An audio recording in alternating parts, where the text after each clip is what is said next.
2025년 김정은의 공개 활동이 눈에 띄게 줄어들던 그 무렵, 북한 최고 지도자 가문의 경호원들이 하나둘 흔적도 없이 사라지기 시작했습니다. 11년간 김여정을 가까이서 모셨던 경호원은 그 눈빛이 어린 조카를 향하는 순간 직감했습니다. 가장 무서운 적은 외부가 아니라는 것을. 그리고 어느 날 밤 선배로부터 짧은 한마디를 들었습니다. 과연 그 한마디가 무엇이었길래 그는 평생 지켜온 모든 것을 버렸을까요? 지금부터 그 이야기를 들려드리겠습니다. 여러분의 구독과 좋아요 하나하나가 숨겨진 북한의 진실을 세상에 알리는 힘이 됩니다. 댓글로 지금 계신 곳을 남겨주시면 강력한 긍정 기운을 팍팍 쏴드리겠습니다.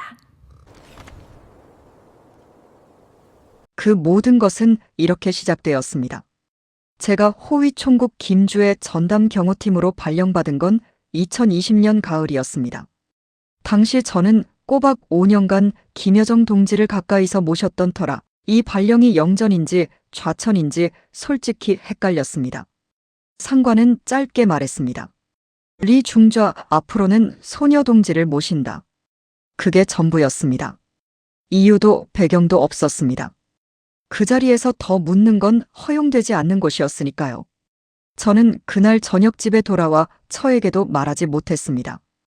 호위 총국 일은 가족한테도 함부로 입 밖에 낼 수 없는 것들이었습니다. 그렇게 살아온 세월이 벌써 15년이었습니다. 처음 김주의 동지를 가까이서 뵌 건 평양 어느 군사시설 시찰 자리였습니다. 10살 안팎의 어린아이가 아버지 손을 꼭 쥐고 커다란 고사포 앞에 서 있었습니다. 키가 아버지 허리춤밖에 안 왔습니다. 그런데 눈빛이 예사롭지 않았습니다. 무서운 게 없는 사람 특유의 그 눈빛 말입니다. 카메라 앞에서도 전혀 주눅 들지 않고 오히려 군 장성들을 내려다보는 듯한 자세였습니다. 우리 아들이 그때 비슷한 나이였는데 어쩜 저렇게 다를까 싶었습니다. 저는 그날 직감했습니다. 이 아이는 단순히 총애받는 딸이 아니라고. 이 아이를 세상에 내보인 데는 분명한 이유가 있다고. 경호팀 내부 분위기도 심상치 않았습니다. 선임 경호원들은 김주의 동지 관련 행사가 잡힐 때마다 표정이 굳어졌습니다. 누가 시킨 것도 아닌데 다들 목소리를 낮췄습니다. 어느 날 선임 하나가 제 귀에 대고 조용히 말했습니다. 여정 동지가 이쪽 행사 보고서를 직접 챙겨보신다더라. 그 말 한마디가 왜 그렇게 섬뜩하게 들렸는지 지금 생각해도 등골이 서늘합니다. 경호 현장에서 다른 부서의 시선이 느껴진다는 건 그냥 지나칠 일이 아니었습니다. 누군가 우리를 보고 있다는 뜻이니까요. 경호하는 사람이 경호받아야 하는 상황, 그게 얼마나 무서운 건지 여러분은 상상이 되십니까? 평양 대동강구역에서 나고 자란 저는 어릴 때부터 수령님 가문은 하늘 같은 존재라고 배웠습니다. 여러분도 아시다시피 우리 어머니, 아버지 세대는 장군님을 친아버지처럼 여기며 살아오셨잖습니까? 저도 다르지 않았습니다. 우리 어머니도 초상화 앞에서 허리를 굽혀 절을 하시던 분이었습니다. 그 집안 사람들끼리 권력 다툼을 한다는 건 그 당시 제 머리로는 상상조차 못할 일이었습니다. 하늘에도 서열이 있냐고요. 그게 있었습니다. 그것도 아주 무서운 서열이. 하지만 김여정 동지를 5년간 모신 제 눈은 속일 수가 없었습니다. 조카 행사장에 나타나는 고모의 눈빛, 그건 제가 알던 그분의 눈빛이 아니었습니다. 마치 자기 것을 빼앗긴 사람의 눈빛 같았습니다. 저는 그때 처음으로 작은 의문 하나를 품었습니다. 이 집안에서 이 어린아이가 정말 안전한 걸까? 그리고 그 의문은 결국 제 인생을 송두리째 바꿔놓았습니다. 고모의 눈빛이 달라진 건 제가 경호팀을 옮기고 나서 채 석 달도 안 됐을 때였습니다. 2020년 겨울, 김주의 동지가 처음으로 대규모 열병식에 아버지와 나란히 등장했습니다. 평양 시내 전광판에도 두 분의 모습이 함께 나왔고 조선중앙통신은 며칠 내내 그 장면을 반복해서 내보냈습니다. 경호팀 안에서는 조심스러운 말들이 오갔습니다.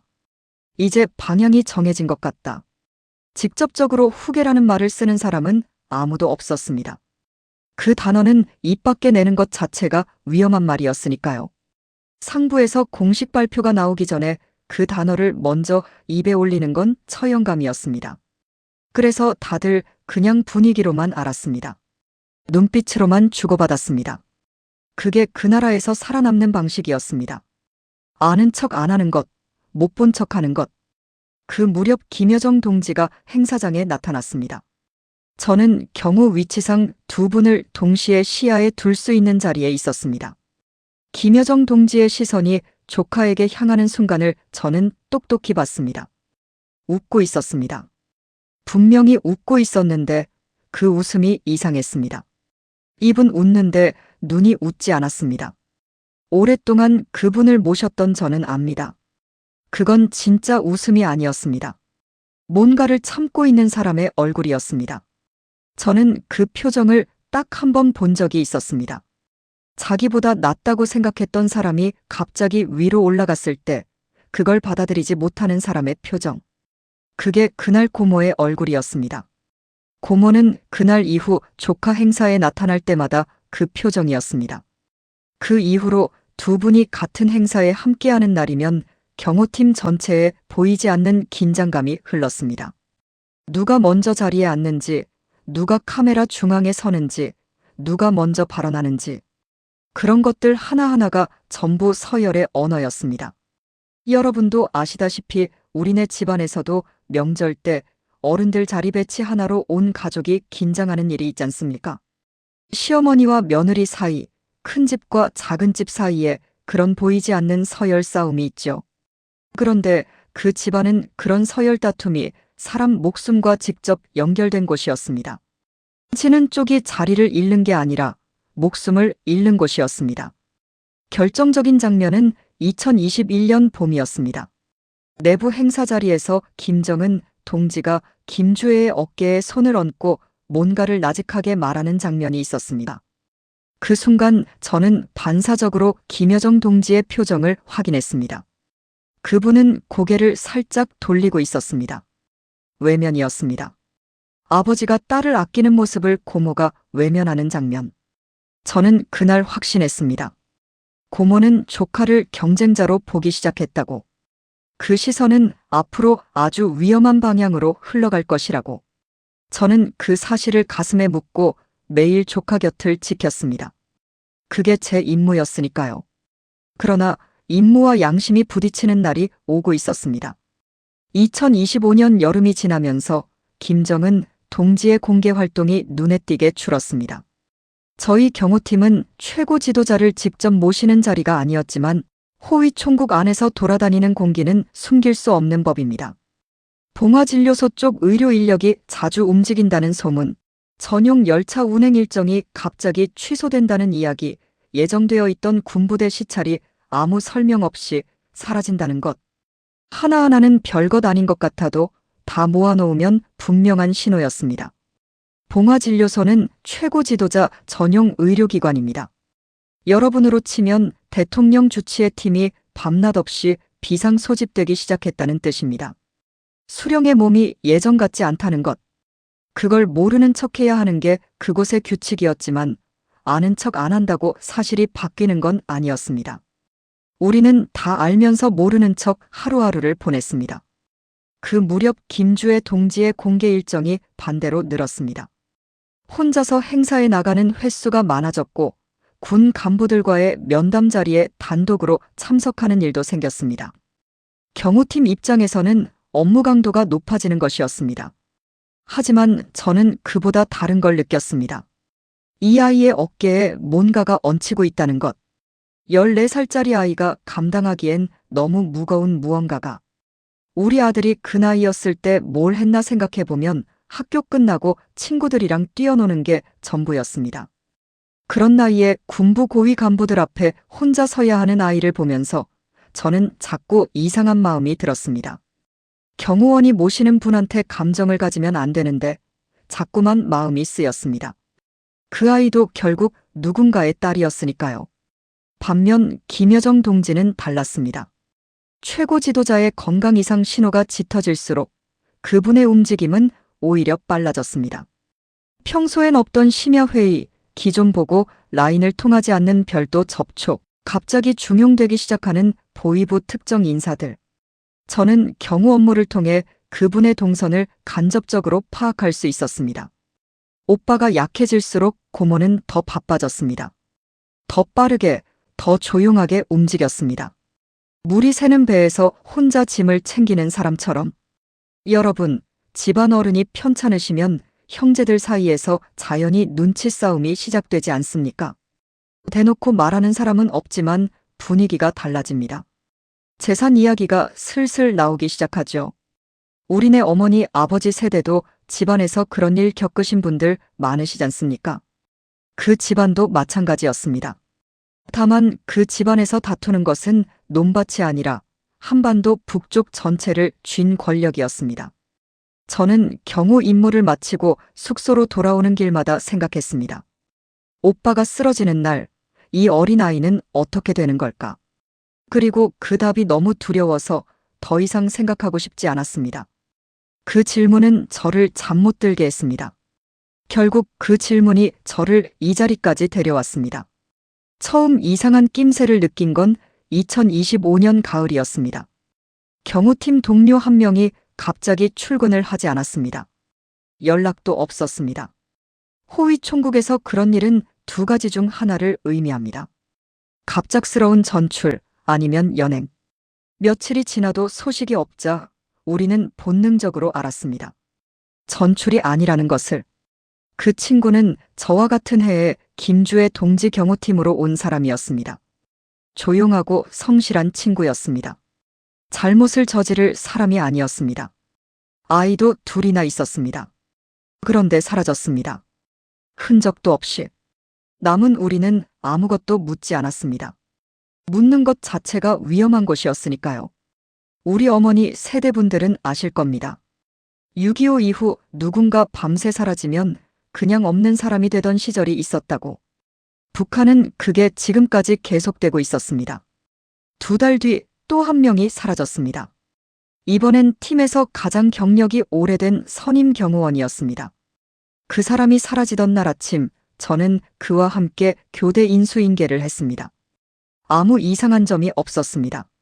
그냥 평소와 똑같은 아침이었습니다. 그런데 오후에 그 자리가 비어 있었습니다. 상부에서는 아무 설명도 없었습니다. 두 번째 사람이 사라지자 팀 안에 있던 말들이 완전히 사라졌습니다. 밥 먹을 때도 교대할 때도 다들 눈만 마주치고 입을 열지 않았습니다. 서로를 의심하기 시작한 겁니다. 어제까지 같이 밥 먹던 동료가 오늘 나를 신고할 수 있다는 걸 우리 모두 알았습니다. 그때부터 저는 주변을 다르게 보기 시작했습니다. 팀 안에서 누가 누구와 이야기를 나누는지, 회의 자리에서 누가 특정 안건에 유독 조용한지, 누가 어느 라인과 연결되어 있는지. 경호원 훈련을 받은 사람은 주변 환경을 자동으로 스캔합니다. 그 능력이 이번엔 동료들에게 향하고 있었습니다. 팀 안에 김여정 동지 라인에 눈이 심어져 있다는 걸 저는 확신하게 됐습니다. 우리가 김주의 동지 가까이에서 무엇을 보고 듣는지 누군가 기록하고 있었습니다. 경호하는 사람이 감시당하는 상황이었습니다. 결정적인 건 내부 제보였습니다. 팀 외부에서 저를 아끼던 선배 하나가 어느 날 밤 저를 따로 불렀습니다. 어두운 복도 끝이었습니다. 말이 길지 않았습니다. 너 이름이 거론되고 있다. 빨리 결정해. 그게 전부였습니다. 그 선배도 더 이상 말을 잇지 못했습니다. 저도 더 묻지 않았습니다. 무엇을 결정하라는 건지 우리 둘 다 알고 있었습니다. 그날 밤 저는 자려고 누웠다가 천장만 바라봤습니다. 옆에서 잠든 처의 숨소리가 들렸습니다. 건너방에서 아들이 뒤척이는 소리가 들렸습니다. 13살. 저는 그 순간 결심했습니다. 나 하나가 아니라 이 두 사람을 반드시 데리고 나가야 한다고. 호위 총국에 들어온 이후로 처음으로 두려움이 아니라 분노가 앞서는 순간이었습니다. 결심하고 나서 주어진 시간은 사흘이었습니다. 더 기다리면 안 된다는 걸 알았습니다. 제보를 해준 선배도 이미 위험한 상황이었고 제가 낌새를 채고 있다는 걸 상대방이 알게 되는 순간 모든 게 끝이었습니다. 사흘 안에 평양을 빠져나가야 했습니다. 준비할 수 있는 건 거의 없었습니다. 돈 조금, 갈아입을 옷 몇 벌, 오랜 세월 호위 총국에서 쌓아온 판단력. 그게 전부였습니다. 고향 부모님 산소에는 가보지도 못했습니다. 떠나기 전날 밤 마음속으로만 인사를 드렸습니다. 어머니, 아버지, 못난 아들이 먼저 갑니다. 용서하십시오. 자식을 낳아 키워보신 어르신들은 아실 겁니다. 부모님 묘소 한번 못 들르고 떠나는 그 심정이 어떤 건지. 그 마음을 가슴에 담고 길을 나섰습니다. 처에게는 이틀째 되는 날 저녁에 말했습니다. 부엌에서 둘이 있는 시간을 골랐습니다. 최대한 낮은 목소리로 짧게 말했습니다. 우리 나가야 해. 내일 밤. 처는 잠시 저를 바라봤습니다. 울지 않았습니다. 그냥 고개를 한번 끄덕였습니다. 15년을 호위 총국 사람의 아내로 살아온 여자였습니다. 남편이 저런 표정으로 저런 말을 꺼낼 때가 어떤 상황인지 설명이 필요 없다는 걸 알고 있었습니다. 그날 밤 처는 밥을 지으면서 소리 없이 울었습니다. 저는 못 본 척했습니다. 못 본 척하면서 저도 울었습니다. 부부가 같은 부엌에서 등지고 울었습니다. 아들한테는 여행 간다고 했습니다. 13살짜리한테 진실을 말할 수가 없었습니다. 학교 친구들한테 인사도 못하고 가는 게 이상하지 않겠냐고 아들이 물었습니다. 저는 아무렇지 않은 척 말했습니다. 금방 돌아올 거니까 괜찮아. 그 말을 하면서 입안이 바짝 말랐습니다. 돌아올 수 없다는 걸 알면서 하는 말이었으니까요. 그때 제 심정이 어땠는지 자식을 키워보신 어르신들은 아실 겁니다. 2026년 3월, 우리는 밤 11시에 집을 나섰습니다. 짐은 배낭 2개가 전부였습니다. 평양 시내를 벗어나는 데는 오랜 세월 호위 총국에서 쌓은 인맥이 쓸모가 있었습니다. 아무 말도 묻지 않고 도와준 사람이 있었습니다. 그 사람 이름은 여기서 말할 수 없습니다. 지금도 거기 있을 테니까요. 평양을 빠져나오면서 대동강을 지났습니다. 어릴 때 여름이면 멱을 감던 강이었습니다. 차창 밖으로 강물이 흘러가는 게 보였습니다. 아들은 뒷자리에서 잠들어 있었습니다. 저는 그 강을 보면서 생각했습니다. 다시는 못 보겠구나. 이 강도, 이 하늘도, 이 공기도. 그래도 괜찮았습니다. 아들이 살 수 있다면 그걸로 됐습니다. 그것만이 저를 앞으로 나아가게 했습니다. 신의주까지 오는데 하루가 걸렸습니다. 중간에 검문이 2번 있었습니다. 첫 번째 검문은 서류로 통과했습니다. 두 번째 검문에서 담당 군인이 차 안을 한번 훑어봤습니다. 그때 아들과 눈이 마주쳤습니다. 아들이 해맑게 웃었습니다. 군인도 그냥 지나쳤습니다. 그 웃음 하나가 우리를 살렸습니다. 13살짜리 아이가 그 순간 겁먹은 기색 하나 없이 웃었다는 게 나중에 생각해도 놀랍습니다. 제가 훈련받은 경호원인데 그 순간만큼은 아이가 저보다 더 침착했습니다. 차에서 내리고 나서야 저는 손바닥이 흠뻑 젖어 있다는 걸 알았습니다. 압록강은 3월이라 아직 물이 차가웠습니다. 밤 2시가 넘은 시각이었습니다. 강폭이 좁은 지점을 미리 파악해둔 안내인이 앞장섰습니다. 말이 없는 사람이었습니다. 그냥 걸었고 우리는 따라갔습니다. 여러분도 아시다시피 압록강은 예전부터 이북 사람들이 목숨 걸고 건너던 강이지 않습니까? 6.25 때 피난민들이 저 강을 건넜다는 이야기를 저도 어릴 때 들었습니다. 그 시절 우리 민족이 겪은 고통이 다 이 강에 담겨 있는데 제가 이제 그 강을 건너는 처지가 됐습니다. 이 나라에서 도망칠 이유가 없다고 믿었던 사람이 목숨 걸고 강을 건너는 사람이 됐습니다. 강물에 발을 디디던 그 순간 이상하게도 마음이 고요해졌습니다. 물이 허리까지 찼습니다. 3월 압록강 물은 얼음장이었습니다. 처가 비틀거렸습니다. 제가 한 손으로 처 손을 잡았습니다. 반대편 손으로는 아들 손을 잡았습니다. 아들이 이를 악물고 걸었습니다. 한마디도 하지 않았습니다. 그때 처음으로 생각했습니다. 이 아이가 13살이 맞구나. 참 장하다. 중국 땅에 발을 디딘 순간 처가 주저앉았습니다. 소리 없이 울었습니다. 저는 울 수 없었습니다. 아직 끝난 게 아니었으니까요. 중국에서도 북한 공작원의 손이 닿는다는 걸 저는 너무 잘 알고 있었습니다. 단둥 일대에만 북한 쪽 연결선이 수십 개라는 보고서를 본 적이 있었습니다. 우리가 강을 건넌 사실이 알려지는 건 시간 문제였습니다. 단둥에서 이틀을 조선족 선교사분의 창고에 숨어 지냈습니다. 그분은 우리를 보고 아무것도 묻지 않으셨습니다. 밥을 가져다 주시면서 딱 한마디만 하셨습니다. 하나님이 여기까지 데려오셨으면 끝까지 데려가실 겁니다. 저는 평생 수령님만 믿고 살았습니다. 신이라는 건 배운 적도 없는 사람이었습니다. 하지만 그 말이 그날만큼은 진짜처럼 들렸습니다. 같은 핏줄이라고 아무 조건 없이 우리를 품어주신 그분의 은혜는 평생 잊지 못합니다. 우리 민족의 정이라는 게 국경도 체제도 넘는다는 걸 거기서 처음 알았습니다. 마이너스. 단둥을 벗어나 쿤밍으로 이동하는데 열흘이 걸렸습니다. 선교사 네트워크를 통해 이동했습니다. 한 곳에 이틀 이상 머물지 않았습니다. 매일 다른 집, 다른 사람. 우리가 어디에 있는지 전체 그림을 아는 사람은 아무도 없었습니다. 그게 안전하다는 설명을 들었습니다. 이해는 했지만 매일 밤 낯선 곳에서 눈을 뜨는 건 익숙해지지 않는 일이었습니다. 아들은 아무것도 묻지 않고 따라다녔습니다. 어딜 가냐고, 언제 쉬냐고, 배고프다고 한 번도 불평하지 않았습니다. 그게 더 마음이 아팠습니다. 어린아이가 상황을 읽고 참고 있다는 게 자식이 참는 걸 눈으로 보는 것만큼 부모 마음이 무너지는 일이 없습니다. 여러분도 아시지 않습니까? 그 마음을. 어느 날 밤 아들이 잠든 줄 알고 처와 낮게 이야기를 나누는데 아들이 돌아누우면서 말했습니다. 아버지, 저 괜찮아요? 그 한마디에 저는 말문이 막혔습니다. 쿤밍으로 내려오던 중 기차역에서 아찔한 순간이 있었습니다. 승강장에서 대기하는데 맞은편에 낯익은 얼굴이 보였습니다.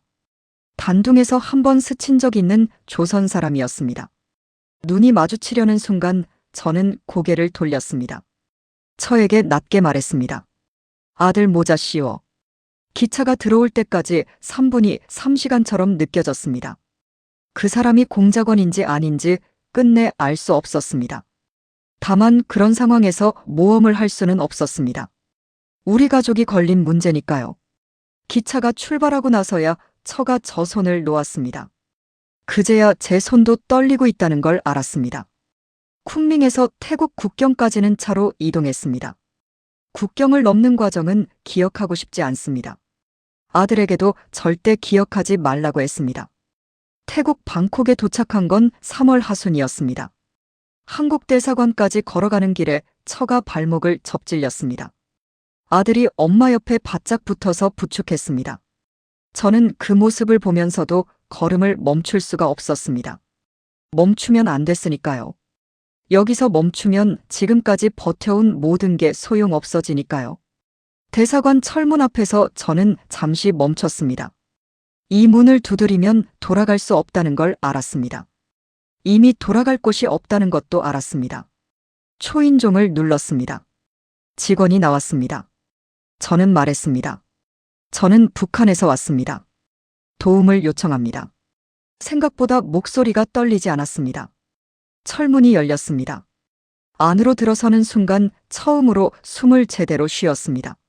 아들이 제 손을 꽉 쥐었습니다. 그 손의 온기가 지금도 생생합니다. 자유란 그런 것이었습니다. 숨 한 번 제대로 쉴 수 있는 것. 당연한 것이 당연하지 않은 곳에서 살다 온 사람만이 그 감각을 압니다.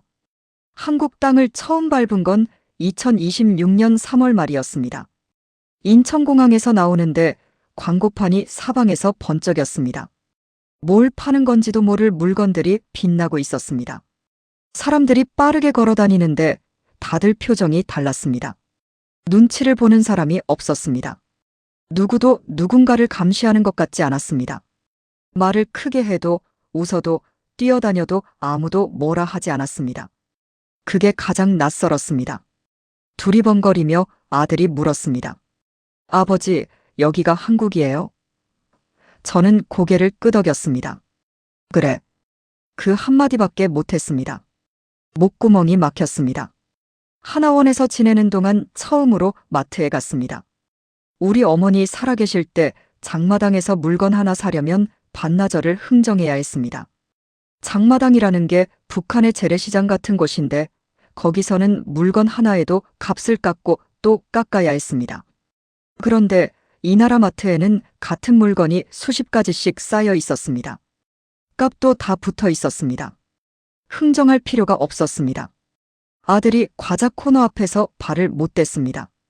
저는 아들한테 말했습니다. 골라라. 다 사줄게. 아들이 저를 한번 보더니 말했습니다. 진짜요? 그 표정이 아직도 눈에 선합니다. 그 눈빛 하나가 지금까지 버텨온 모든 것의 이유였습니다. 자식한테 마음껏 고르라고 말할 수 있는 나라. 그게 자유였습니다. 저는 지금 국정원 조사를 받고 있습니다. 제가 본 것들, 들은 것들을 하나하나 진술하고 있습니다. 김여정이 김주의 주변 인물들을 어떻게 정리했는지, 그 라인이 어떻게 움직였는지 말하면서도 믿기지 않을 때가 있습니다. 제가 그 안에 있었다는 게, 그 사람들 옆에서 11년을 보냈다는 게, 한 가지만 말씀드리겠습니다. 김여정은 오빠를 사랑하지 않습니다. 권력을 사랑합니다. 그리고 그 권력 앞에서 15살 조카는 걸림돌일 뿐입니다. 어린아이가 걸림돌이 되는 나라, 그게 지금 북한입니다. 김주애가 어떻게 지내는지 저는 알 수 없습니다. 5년을 곁에서 보았습니다. 씩씩하고 두려움이 없는 아이였습니다. 부디 살아있기를 바랍니다. 통일이 되는 날, 그 아이도 이 나라 마트에서 과자를 골랐으면 합니다. 우리 아들처럼.